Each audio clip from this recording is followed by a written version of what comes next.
A neurosurgeon about 10 years ago was having issues with infection when implanting hardware devices around the spine and around the brain.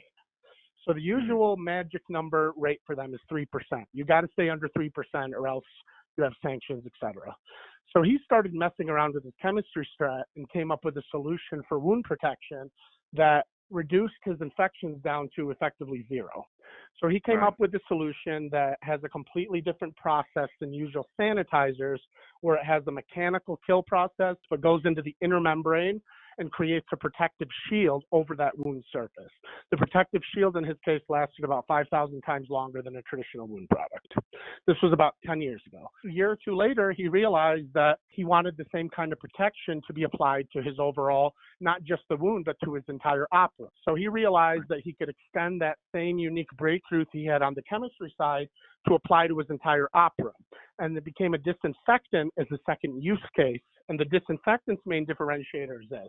You spray it all over a room, kills all germs, including, of course, COVID-19, and it creates a protective shield that creates a permanent barrier on the surface to not let anything else get through or even touch or stick to it. Permanent, meaning that if you had it in the corner of a museum in an area that no one in the world ever touched, it would last permanently, forever. And that's tested and backed up by FDA, EPA, organic materials. Real life use case is human abrasion, of course, can wipe it off. So the real use case is approximately 30 days shield in a high traffic area. So you talk about the Starbucks. You spray this once all over, it kills anything that was there, and it protects for approximately 30 days overall. Simple sprayer, takes a few seconds to spray, dries almost immediately. Because it's been around for that long, and to step back to that point, to 10 years, he gave it to about 10 other surgeons he works with. They've all used it now for 10 years, only to disinfect their op rooms and the wound care. About only 3 weeks ago, he goes, hey, some of my friends who own manufacturing facilities, own nursing rooms, are like, hey, what about your thing? We kind of need it. He didn't know where to go. I understood the opportunity. I didn't realize how rare his compound was. So we developed a company almost overnight to function as the business and marketing arm of awareness, to rebrand, disinfect, and shield.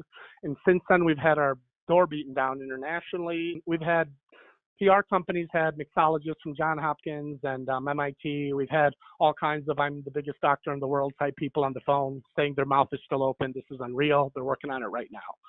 So that's kind of the base product we have. Is that, once again, it's disinfectant shield, kills everything on touch. It's fully FDA approved, fully EPA approved, organic materials listed, not a chemical kill. There's no alcohol in it.